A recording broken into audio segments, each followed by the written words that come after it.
Hello everyone, my name is Juan and welcome to this week's video. Today I'm going to talk about the different systems of angle measurements.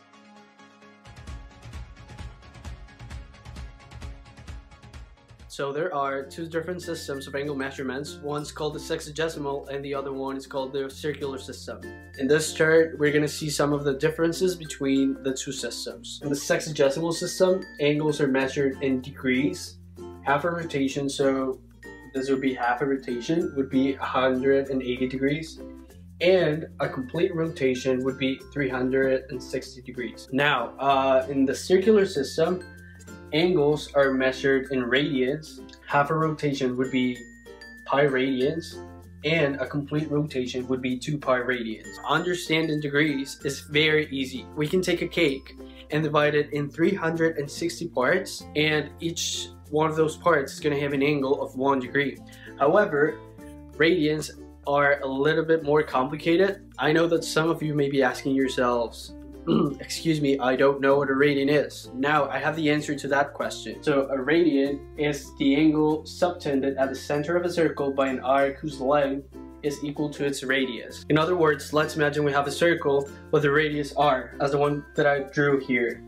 So I'm gonna draw the same radius, but now vertical. This is gonna be my radius. Now, if I'm gonna make it hide my circle, it looks something like this. So this would be an arc length, which would be r. It's the same thing as saying that a person walked from this point to this point in a straight line. Then a person that walked from this point to this point in a circular manner. Now, if this is our point A and this is our point B, and the circular segment in between the two of them is equal to r, we're going to have an angle of 1 radian in between the two of them. This would be 1 radian.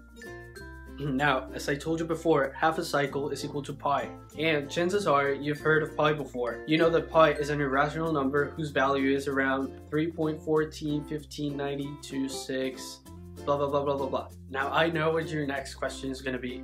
Excuse me, I don't really know what does it mean that half a cycle is equal to pi. And I have the answer to that question too. So let's do half a cycle. So this would be half a cycle, right? And let's do 1 radian 3 times. So this is 1 circle segment which is equal to r. This would be another radian, so now we would have 2 radian. And let's do another one. So another circular segment which is equal to r. So now we have 3 radian. Now we know that pi is equal to 3 point something. So this 3 radians account for the 3 in pi.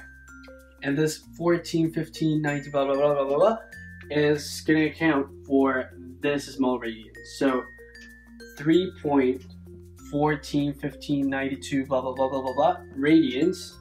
This would be 0.14, 15, 9, radians. And that's why half a cycle is equal to pi radians.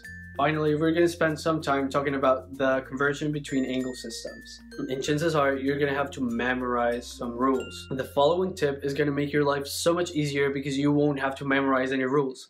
So what I always do is I take the number that I have to convert. In this case, it's 30 degrees. 30 degrees. And I'm going to multiply it by some factor.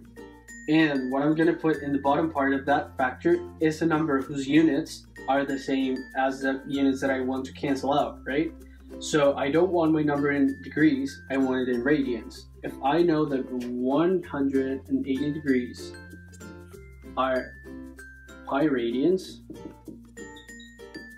my degrees, because they're on top, are going to cancel out with my degrees, which are in the bottom, right?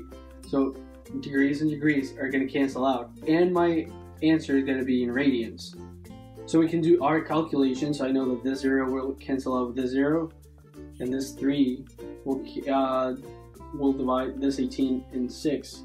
So I know that pi over 6 radians are 30 degrees. You usually won't have to calculate pi over 6 like the actual number. You can just leave your answer as pi over 6, and that's it.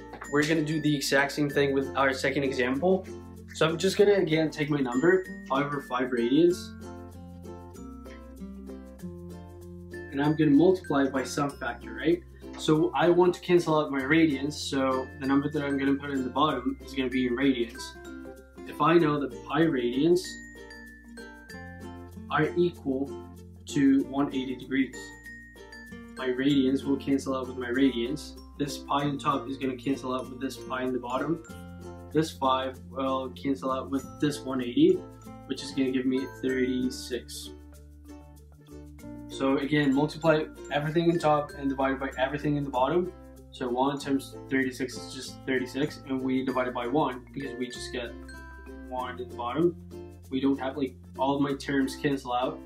So I'm just going to have 36 degrees. And this is my answer in degrees. So that was it for this video. I really hope you guys enjoyed it. And if you did, please give it a big thumbs up and subscribe. Don't forget to subscribe, it's important. And I'll see you all next week in my next video. Bye.